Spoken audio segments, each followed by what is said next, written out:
मला एवढंच कळतंय हे बिहारकडे चाललं राज्य. कारण मंत्रिपद मला महत्वाचं नाही आहे. दुसरं एवढं आहे की आम्ही महाराष्ट्र चाललाय कुठे.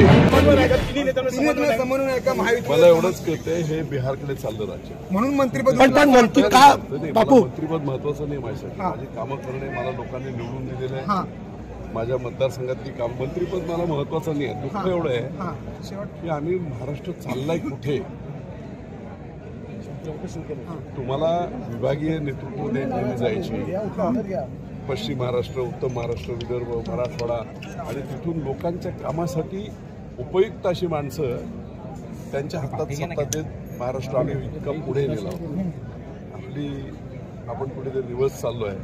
आपण कुठेतरी बिहारच्या बाजूने. असं का वाटतं बिहारच्या बाजूने का चाललंय? काय अशा घटना घडल्या की तुम्हाला वाटतं की बिहारच्या आता ते हिंदुत्व वाटतंय? काय विषय नक्की? हिंदुत्व अजिबात नाही. हिंदुत्व जातीयवादीपणा जो चाललाय तो धोकादायक. सर, शेवटपर्यंत नाव होतं, अगदी शेवटपर्यंत नाव होतं, पण ऐन वेळेला तुमचं नाव. मला माझं नाव कट झाल्याबद्दल अजिबात दुःख नाही. परंतु ज्या पद्धतीने ते घडत जाते विश्वासात घेऊन लोकांना काम करायला पाहिजे.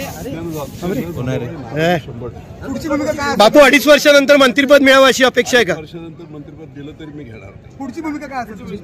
मला दिलं तरी मी घेणार नाही. गरज नाही. मला माझ्या मतदारसंघातली कामं मुख्यमंत्री वगैरे यांच्याकडून करून गेले. एवढं आहे. मला काय मंत्रिपदावर आलेलं नाही. मंत्रिपदाबद्दल मला राग नाही.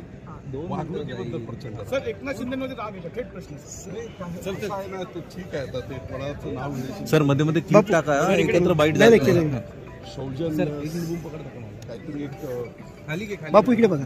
असायला हवं. बापू असं बघा ना. गुलाम